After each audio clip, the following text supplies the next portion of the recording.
auprès des enfants a le plaisir de vous saluer en ce sabbat spécial. Aujourd'hui, nous aurons le plaisir de voir quelques familles pastorales, de participer dans ce programme pour souhaiter à toutes les mamans une bonne fête. Mais pour commencer, j'aimerais inviter Bérénice pour nous unir dans la prière. Merci Seigneur Jésus pour ce moment que tu nous donnes de passer ensemble. Donne-nous ton Esprit Saint afin que tout ce que nous allons faire et dire soit pour ton honneur et ta gloire. Au nom de Jésus, Amen. Nous allons lire Deutéronome 12. Psaume cantique pour le sabbat. Il est beau de louer l'Éternel et de célébrer ton nom au Très-Haut, d'annoncer le matin ta bonté et ta fidélité pendant les nuits.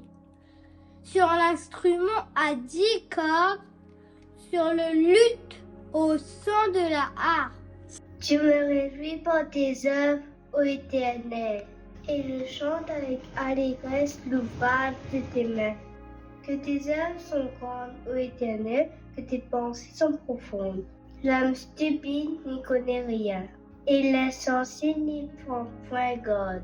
Si les méchants croissent comme l'herbe, si tous ceux qui font le mal fleurissent, c'est pour être anéantis à jamais.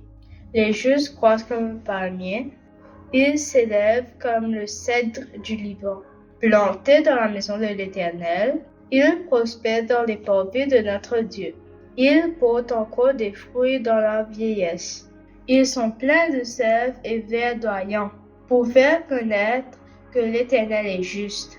Il est mon rocher et il n'y a point en lui d'iniquité. Mais toi, tu es très haut à perpétuité, ô Éternel, car voici tes ennemis, ô Éternel, car voici tes ennemis périssent, tous ceux que font le mal sont dispersés, et tu me donnes la force du peuple.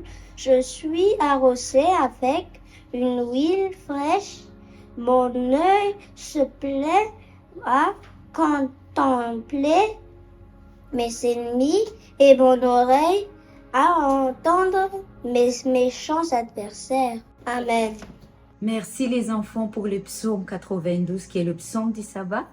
Maintenant, nous allons écouter le poème que Chamélia a préparé pour nous les mamans. Le sucre est doux, le miel est doux, rien n'est plus doux que le baiser de maman. Bonne fête à toutes les mamans. Merci Chamélia pour le poème. J'invite le pasteur Alain Corali pour une prière de consécration pour toutes les mamans. En ce jour de fête, prions ensemble. Seigneur, en ce jour de fête et de joie, nous voulons te rendre grâce et te dire merci pour nos mères. Merci pour la place qu'elles occupent dans nos vies. Merci pour le sacrifice de soi que chaque mère fait pour ses enfants. Cher Père, nous nous approchons de ton trône de grâce au nom des mères en cet instant. Nous te demandons en ce jour spécial de bénir la maman heureuse et bien entourée, la maman épanouie, mais aussi la maman oubliée, la maman déboussolée, la maman rejetée, la maman malade. Toi, Seigneur, qui peux tout par ton Esprit Saint, prodigue-leur le don de ta grâce, de ta présence. Mets dans leur cœur ta paix et ta joie. Montre-leur ta bonté et prépare-les pour ton prochain retour. Au nom de Jésus. Amen. Merci Pasteur Coralie pour la prière. Maintenant, j'invite Danica et Adrien pour le message spécial qu'ils ont préparé. Mothers are important and indispensable. I thank God for my mother, and I thank my mother for always teaching me to be kind and generous and always be there. Chère maman, ce jour est très important pour toi et toutes les mamans. Chaque jour que le Seigneur te donne, tu fais énormément de choses pour moi et mon frère. Et on n'a pas souvent le temps de te dire merci. Aujourd'hui, je voudrais dire merci au bon Dieu de t'avoir choisi pour être notre maman. Bonne fête à toi et à toutes les mamans. Nous voulons continuer à vous offrir un cadeau avec le chant tu m'as donné, Seigneur, de maman.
Merci les enfants et les jeunes pour ce merveilleux cadeau que vous nous avez offert aujourd'hui.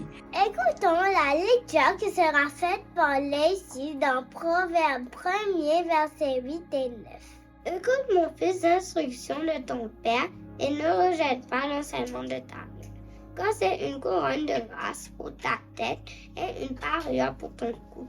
Amen. Maintenant, nous allons écouter le pasteur Naidoo Wesley pour le message. Ce week-end marque une journée spéciale, celui de la fête des mères. Et c'est une occasion pour nous aussi de pouvoir mettre en avant les mères. C'est vrai que la société prend une journée par an pour célébrer les mamans, une autre pour célébrer les papas. Nous ne devons pas oublier une chose essentielle, c'est que nous aussi, en tant qu'Église, en tant que communauté de foi, qui sont composées de mères, de filles, de pères, de fils, de familles, c'est parce qu'il y a eu aussi des mamans qui ont fait un travail, qui font un travail extraordinaire. Et je pense qu'il est plus que légitime de pouvoir prendre au moins une journée par an pour mettre l'emphase sur le rôle des mères, pour prendre aussi ce moment pour remercier ces mères. Parce que si je pourrais essayer de définir une mère, on pourrait trouver deux mots: héroïne et aussi une personne souvent peu appréciée. Pas assez appréciée, je dirais. Nous vivons dans une société où ce qui marque aux yeux a plus de valeur. La mère souvent fait un travail qui est pas suffisamment, je trouve, apprécié. Mais elle va jusqu'au bout. Et c'est l'occasion justement de pouvoir remercier ce travail magnifique qu'elle continue de faire. Même s'il n'y a pas de remerciement en retour, elle continue de le faire. Dieu, lorsqu'il a créé l'humanité, il a créé Adam et ensuite il a créé Ève. Il a institué la famille.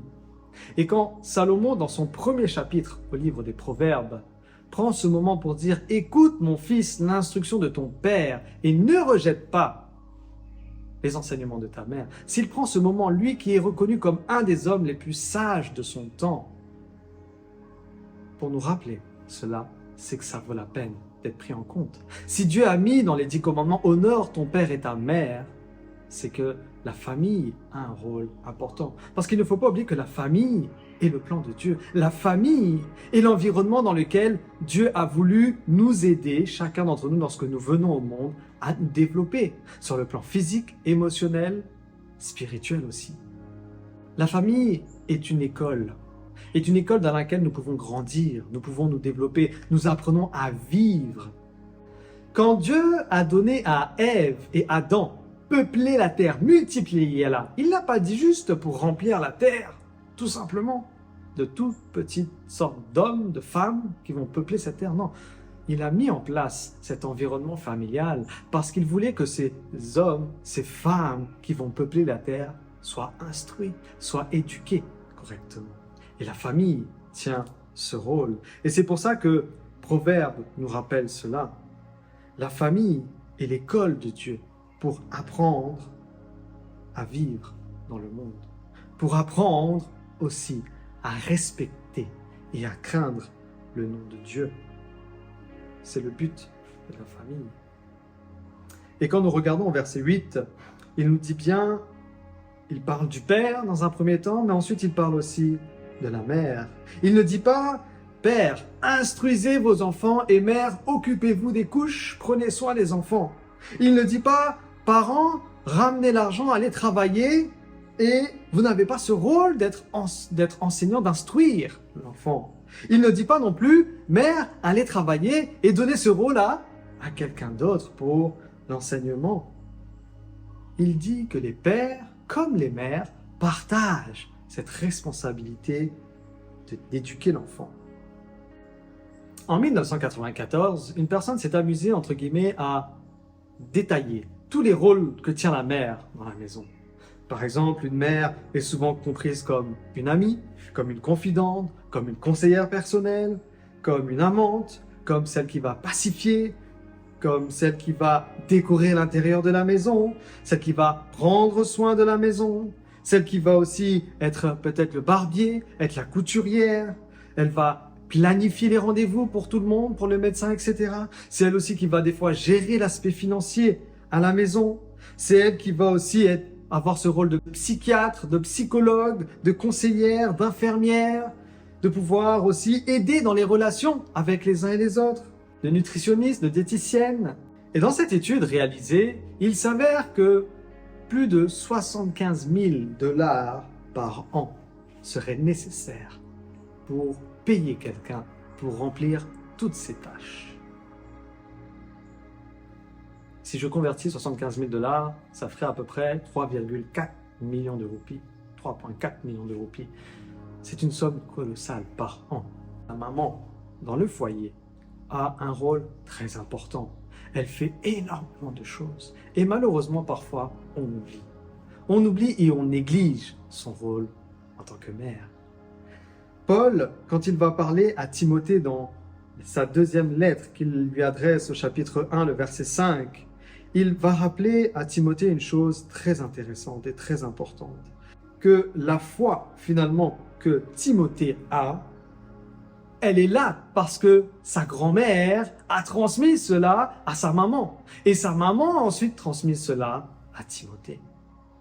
Paul met en avant un héritage très important qui est transmis. Pas celui d'un patrimoine, pas celui de biens matériels, mais celui de la foi. Mère, maman, vous avez un rôle extraordinairement important.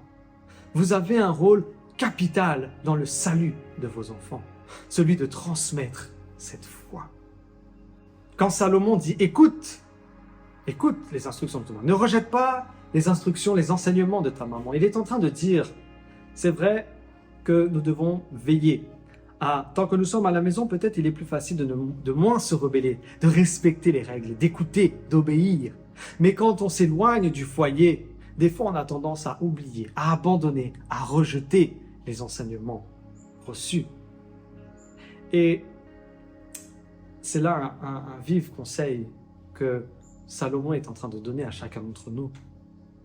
N'oublie pas tous les sacrifices que ta mère a dû faire pour être ce que tu es aujourd'hui. N'oublie pas tous les sacrifices que ta mère a dû accepter de faire par amour pour toi, pour que ta vie soit meilleure. Ne rejette donc pas tout ce travail, ne rejette pas tout cet effort, ne permets pas que tout ce qu'elle a fait soit vain. Parce qu'une fois que tu as quitté le foyer, tu oublies, tu rejettes, tu abandonnes finalement tous ces enseignements qu'elle a pris le temps de te donner à ses dépens. Parce que oui, une mère souvent pense d'abord aux autres avant de penser à elle-même. Une mère va d'abord penser qu'est-ce que mes enfants ont besoin avant de chercher à qu'est-ce que j'ai besoin. Une mère, quand elle va faire des courses, elle va d'abord essayer de faire plaisir à toute la famille. Elle ne va s'oublier totalement. La moindre des choses, ce serait de pouvoir apprécier ce cadeau qu'elle nous a fait. Proverbe chapitre 23, le verset 22, nous dit ceci. « Écoute ton père, lui qui t'a engendré, et ne méprise pas ta mère quand elle est devenue vieille. » Salomon est en train de dire une chose, confirme ce que je viens de te dire. Tout simplement, prenons soin. Prenons soin de tout ce que nos mères nous ont donné. Prenons soin de tout ce que nos parents nous ont transmis, afin que dans leur vieillesse, ils puissent apprécier le travail, ils puissent apprécier de voir le résultat de tous ces efforts, de tout ce sacrifice fourni. Mais qu'ils ne puissent pas être dépités, attristés de voir que finalement, tous ces efforts ont été vains parce que nous n'avons pas suivi, nous avons rejeté ces enseignements. À toi, mère, à toi, maman, qui écoute aussi cette vidéo, j'aimerais t'encourager en reprenant cette histoire dans Matthieu le chapitre 15, cette femme cananéenne qui est venue au pied de Jésus, qui est venue chercher la guérison de sa fille qui, d'après le texte, nous dit qu'elle était possédée. Lorsqu'elle a exprimé son souci et que Jésus n'a pas réagi, le texte nous dit, Jésus n'a pas répondu un mot. Et les disciples ont voulu la renvoyer. Mais cette femme ne s'est pas laissée abattre. Cette femme n'a pas laissé tomber. Elle a persévéré. Et c'est là aussi un encouragement que j'aimerais vous laisser à vous, mères. Continuez de prier, continuez de porter vos enfants dans la prière, continuez de vous soucier de vos enfants. Même si vos enfants n'oublient cela, même si vos enfants ne savent pas à quel point vous prenez du temps pour eux, continuez de le faire, persévérez, ne vous arrêtez pas. Même si la réponse n'est pas immédiate, mais ne baissez pas les bras. Poursuivez la persévérance dans la foi à un coup. Oui, elle s'est fait un peu maltraiter ici. On l'a traitée assez mal, mais elle a eu gain de cause à la fin. Elle a eu gain de cause. Cette femme cananéenne n'est pas si différente de toutes les mères que nous pourrions trouver aujourd'hui, qui veulent voir leur fils, leur fille être guéris spirituellement, être guéris physiquement, être guéris de tout maux que la société nous donne. Car une mère veut voir son enfant heureux, c'est son souhait le plus sincère. Elle veut voir son enfant libéré peut-être du poids des addictions, libéré de la drogue, libéré d'un problème spirituel, libéré d'un péché qui l'empêche d'être plus près de Jésus. Les mères, comme je l'ai dit au début, sont des héroïnes qui, bien des fois, sont mal ou peu appréciées à juste valeur. Ce week-end, c'est l'occasion de reconnaître et de vous remercier pour tout ce travail que vous faites pour nous, pour toutes ces fois où vous avez porté vos enfants aux pieds de Jésus.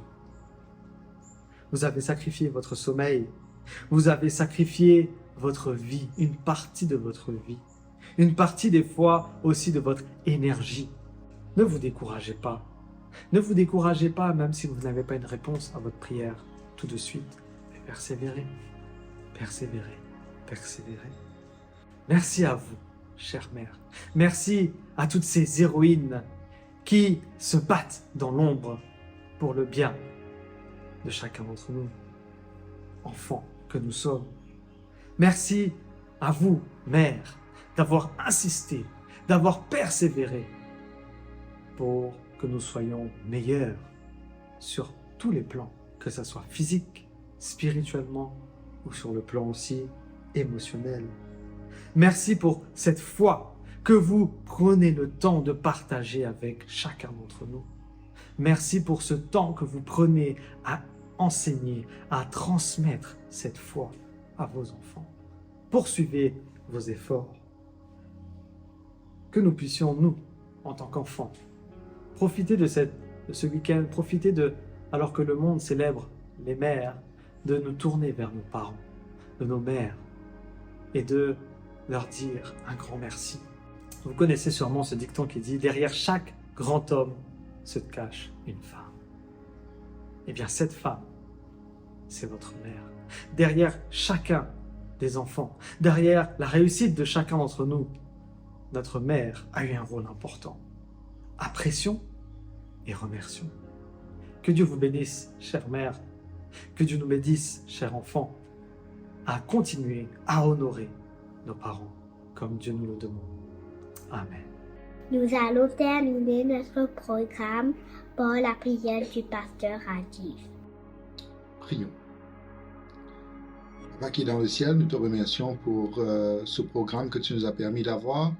Merci de ce que tu nous as donné, ta grâce, ta bénédiction en abondance, de ce que tu as permis que nous soyons des parents et que, Père, nous puissions servir ces enfants, ces jeunes héritiers du royaume du ciel que tu as mis entre nos mains. Bénis et permets que nous puissions continuer notre ministère en tant que parents jusqu'à ce que Jésus revienne. Nous te prions, Père, dans le nom de Jésus. Amen. Chers auditeurs, merci d'avoir suivi notre programme spécial aujourd'hui pour les mamans et j'aimerais encore souhaiter une bonne fête à toutes les mamans. Au revoir. Bonne fête à toutes les mamans du monde. Bye bye.